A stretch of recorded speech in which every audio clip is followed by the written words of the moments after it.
Tonight, on the Midnight Drive, we're picking up where we left off.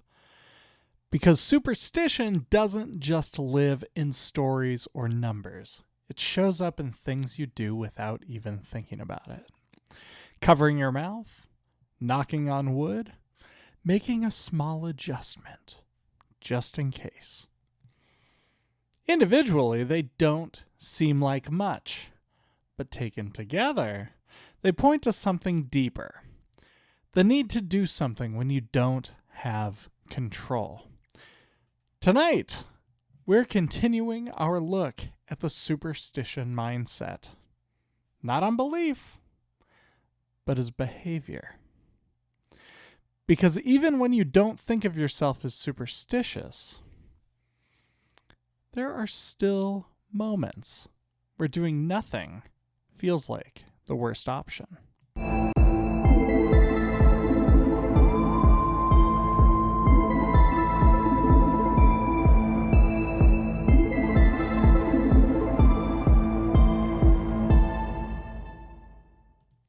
Now, after everything we talked about in the previous episode, this is where things start to narrow. Because superstition doesn't just exist as an idea. It shows up as behavior. Small actions. Repeated patterns. Things that people do without always thinking about why they're doing them. And what's interesting is how consistent those behaviors are across different cultures, different time periods, different belief systems. The details change, but the structure remains the same. Something uncertain happens, or is about to happen. And instead of doing nothing, people decide to do something. Not necessarily something logical, just something. Because doing nothing feels incomplete. That's the first shift. Superstition isn't always about belief. It's about response. Think about that. Superstition isn't always about belief. It's about response. The moment where uncertainty meets action. And that action doesn't have to be complex. It can be something as simple as covering your mouth, or making a small gesture with your hand, or repeating something you've done before because it felt connected to a good outcome. Those actions don't stand out on their own. They blend into everyday behavior, which is why they're so easy to overlook. But when you take a step back, they all follow the same pattern, don't they? There's a gap between what you know and what's about to happen. And in that gap, people act. Not because the action changes the outcome, but because it changes the feeling of waiting for the outcome. That's the role superstition plays. It fills in that space. It turns passive waiting into active participation, even if that participation isn't real. And that's enough. Because the feeling of doing something, doing anything, is often more important than whether the thing works. That's why these behaviors repeat. That's why they stick. It's why they get passed down. Not as formal rules, but as habits. As things people just do, without necessarily attaching a full belief to them. That's where superstition becomes harder to identify, because it doesn't look like superstition. It looks like routine. May I go far enough to even say it might even look like common sense, like something harmless. And most of the time, it is harmless, but the structure underneath it is still the same. Action linked to outcome, even when that link doesn't even exist. That connection doesn't have to be proven. It just has to feel plausible. If something works once, it becomes part of the pattern. If something goes wrong, people look for the moment where it might have been caused. And over time, those moments build into a system, not a formal one, but a personal one. A set of small behaviors that feel like they matter, even when they don't. And once that system is in place, it becomes automatic. You don't question it. You just follow it. You run the program because it feels familiar. And familiar feels safe. Because it feels like it's part of how things work. It's just how life works, even if you've never fully examined any of it. That's where superstition blends into everyday life. Not as something separate, but as something integrated. That's why when people talk about common sense, it only takes a couple of questions to the person making the claims to realize that their definition of common sense is probably very different than your own.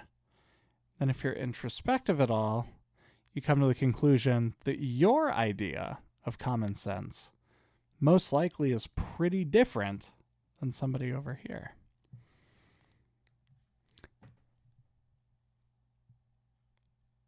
It's all part of how people respond to uncertainty without realizing that that's what they're doing.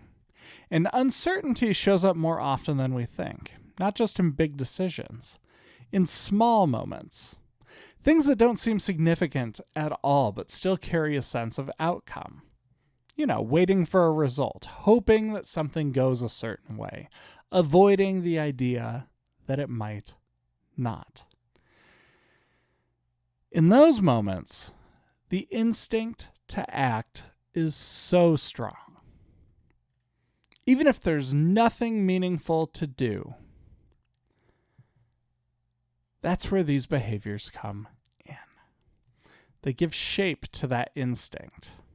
They turn all of it into something physical, something repeatable, something that feels like it belongs. And because they're small, they don't get questioned. They fly under the radar. They don't feel like belief. They feel like habit.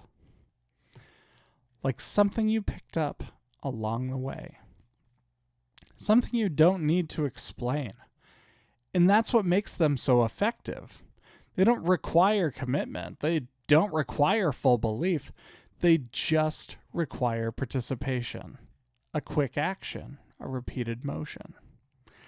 Something that feels like it might help, even when you don't fully think that it will. And over time, those small actions build into something larger. A pattern of behavior that exists in the background, shaping how you respond without demanding your attention.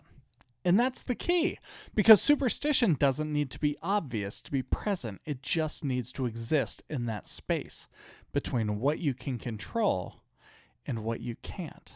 you're listening to The Midnight Drive. Now, you've probably made the connection already. Once you start looking at superstition as behavior instead of belief, a lot of things start to line up. Because these actions don't appear randomly. They never do. They tend to show up in very specific moments. Moments where something is about to happen, but hasn't yet. Where there's anticipation, but no resolution. And that's where the instincts kicked in. The need to do something. And a lot of those actions center around the same idea. Protection. Not from something that you can see, but from something that you can't see. That's why so many of these behaviors involve small barriers. Covering your mouth when you yawn. Blocking something from entering. Or preventing something from leaving. Even if that's not how it's explained anymore, that's how it started. The idea that the body wasn't completely sealed, that something could easily pass through it, and that certain moments made that more likely.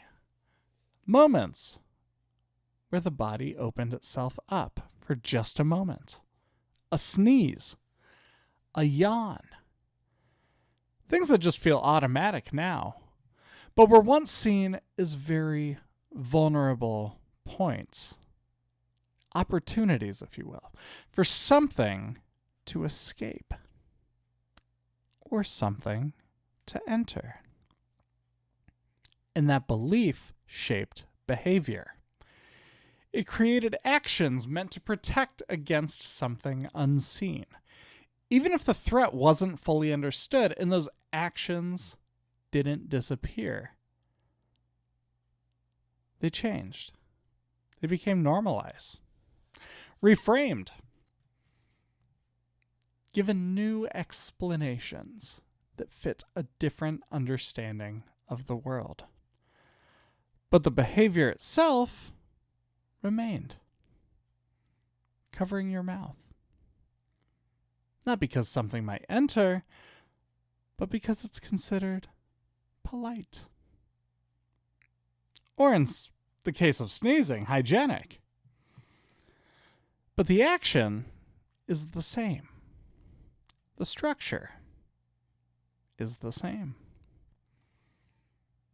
A moment, just a moment of vulnerability, followed by a protective response. This pattern shows up in other ways as well. Take something like raising a glass.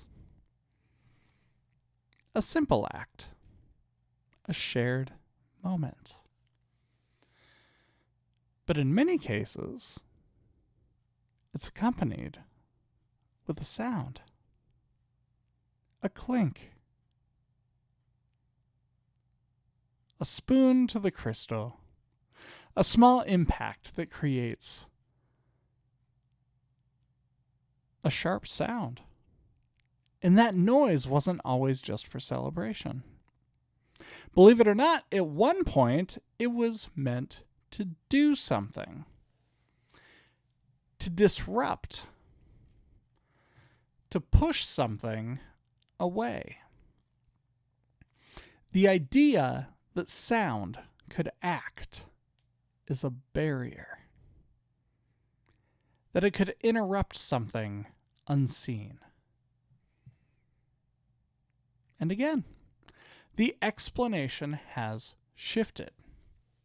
Now, it's tradition. Etiquette, a way of marking an important moment. But the behavior remains. The action still happens. It's kind of wild to think about, isn't it? Anytime you're at a wedding reception, you always hear the glasses start to clink. And to think that the origins of that came from warding off evil spirits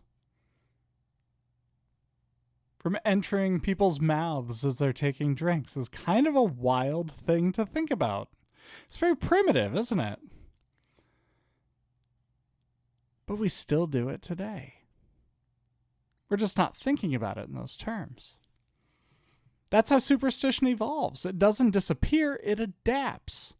It finds new ways to exist within the framework of what people currently believe. And because of that, it becomes harder to recognize. It doesn't look like fear. It doesn't look like belief in something supernatural. It looks like normal behavior. Something you've seen enough times that you don't even question it. Something that feels like it even belongs. But underneath it, the same structure is there. A moment of uncertainty. A perceived vulnerability. And response designed to protect against it, even if the threat is no longer defined. See, that's what connects all of these behaviors that we're talking about. It's not the specifics, but it's the instinct behind the action. The need to create a boundary where one doesn't naturally exist. To mark a moment is different.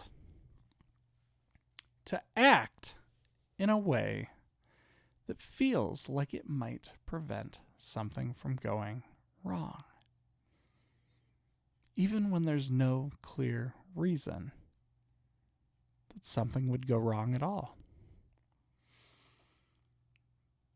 And that instinct doesn't require belief. It doesn't require a fully formed idea of what's being prevented. It just requires the sense that something could be. That possibility, just the possibility factor, is enough. Because once something could happen, it suddenly becomes something worth reacting to. Even if the reaction doesn't change anything. Because again, the outcome isn't the only thing that matters here. The feeling of responding matters as well. And in those moments, that feeling can be enough to keep the behavior in place, to pass it along, to keep it active, even as the explanation behind it fades. Which is why so many of these actions still exist. It's such a wild thing to consider, isn't it? The instinct to create a sense of control when things around you are absolutely out of control. Our minds are so good at creating bridges between these gaps. It's fascinating. It's absolutely fascinating.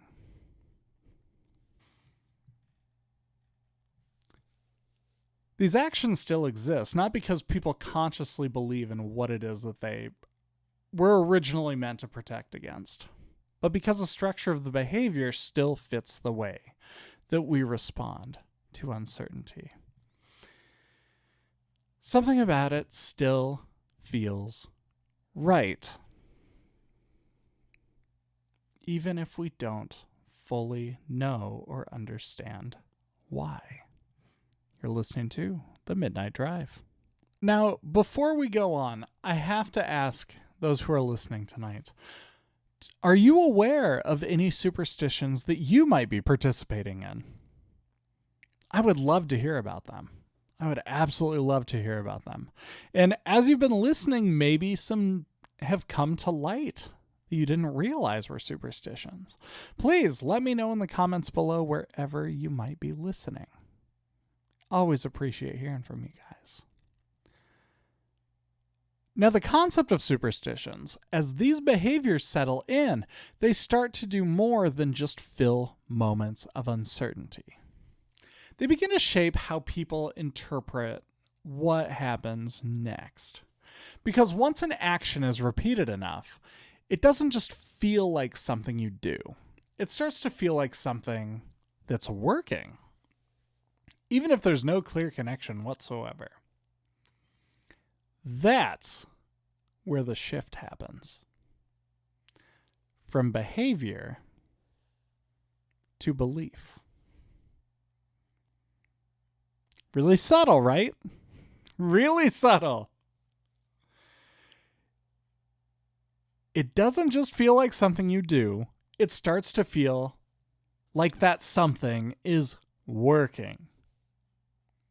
From behavior to belief. It doesn't happen necessarily in a conscious way, but in the way the outcomes are understood. If something goes well, it's easy to trace it back to something that you did, right?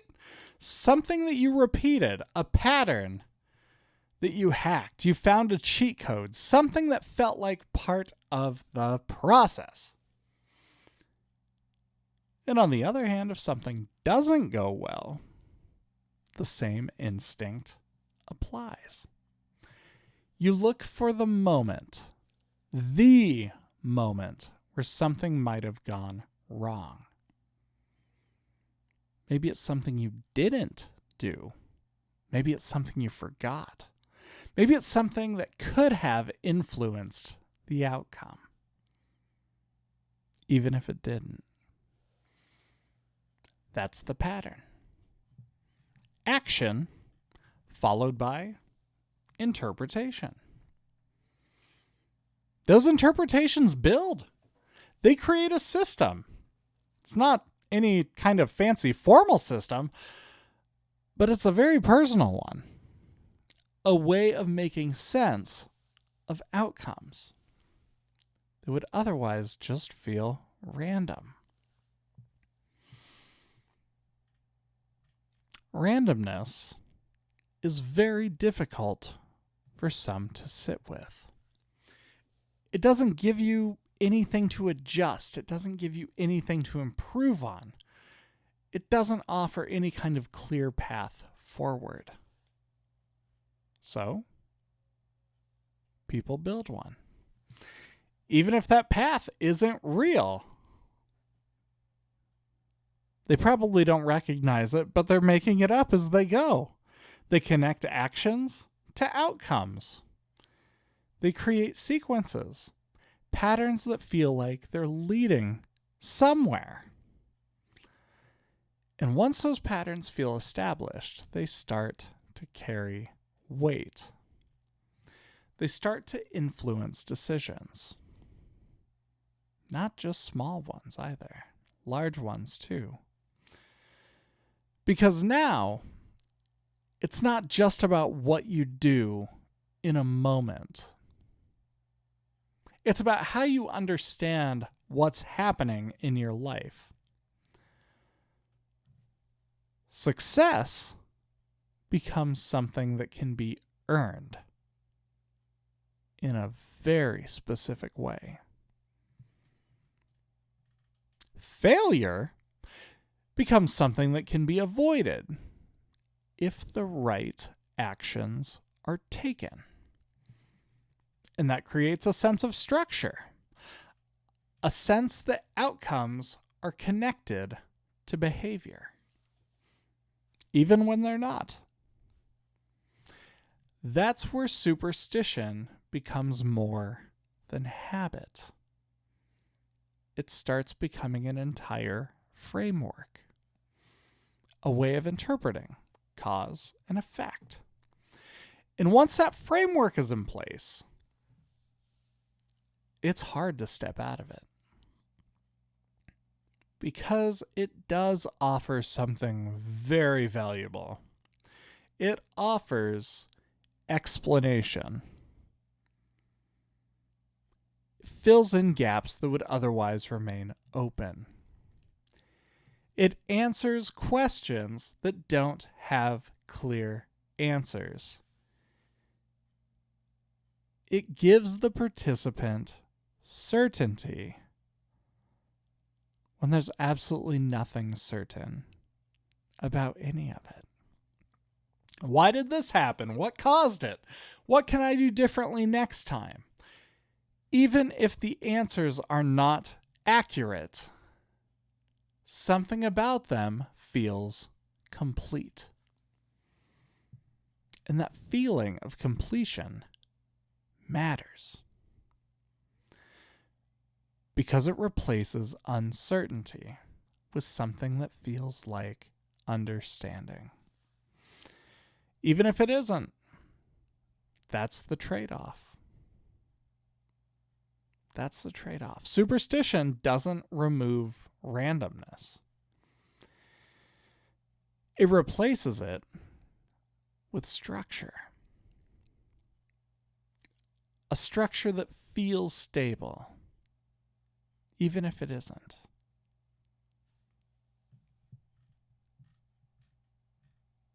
It really is a grand illusion. That structure doesn't have to be shared by anybody. It's very personal. It can be individual. It can be personal. Built from a small number of experience, a few moments that stood out, a few outcomes that felt connected. And from that, a pattern emerges. Something that feels consistent enough to trust, even when it's based on very little. That's how superstition becomes internalized, not as something you were taught, but as something you've observed, something that feels like it came from your own experience. And because of that, it feels more reliable, more grounded, even when it isn't. That's exactly why these frameworks are so difficult to challenge, because they don't feel external. They feel personal, like something you've learned, not something you've inherited. And once something feels like it belongs to you, it's much harder to question, isn't it? Because questioning any of it means questioning your own interpretation of events. Taking it a step deeper, it means questioning your own interpretation of reality. Your own understanding of cause and effect. And that's not always comfortable. So the pattern stays. The structure remains. And superstition continues to function. Not just as a behavior, but as a way of making sense of things. Even when the sense it creates isn't actually there.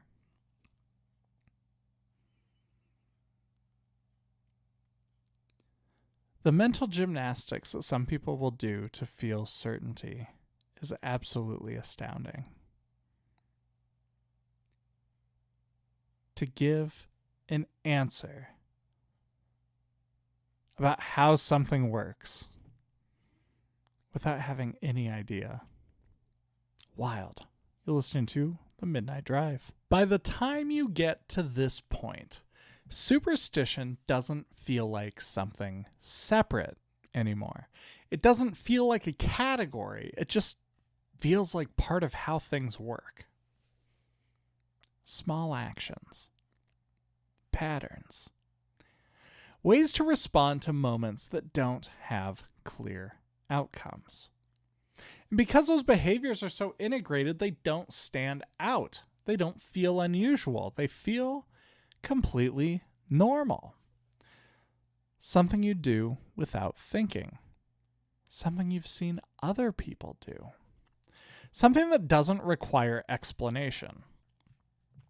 And that's what allows them to persist. Not because they've been proven, but because they don't need to be. They exist in a space where proof is not required, where the outcome isn't the only measure of value. Because again, the action itself serves a purpose. It changes how uncertainty feels.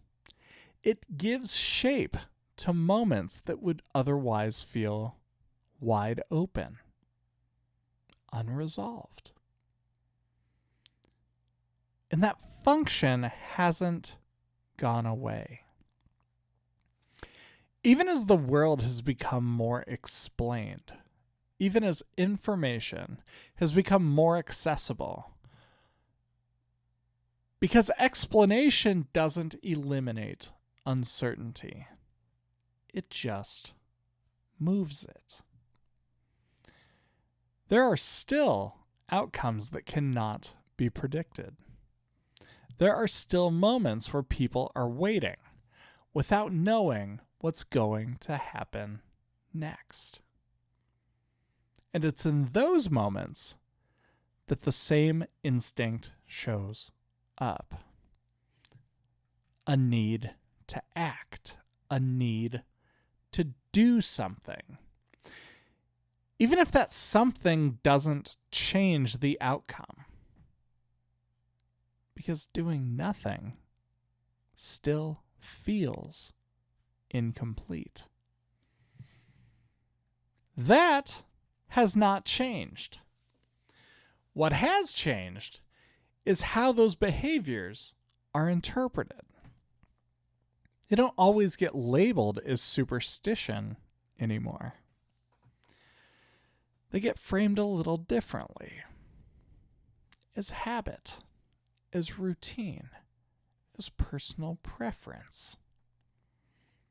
Might even be described as a quirk. But the structure underneath them all is still the same. Action linked to outcome. Even when that link doesn't exist. And once you start noticing that structure, it becomes easier to see how widespread it actually is. Not just in specific traditions, but in everyday life, in the way people approach uncertainty, in the way they respond to risk, in the way they interpret what happens to them. And that doesn't make it irrational. It makes it human. Because the need for control, the need for explanation. It's all built into the way that people think, the way they process the world around them. It's the way that they try to make sense of things that don't come with clear answers. Suspicion is one way of doing that. It's not the only way, but it's a consistent one because it offers something immediate. A response.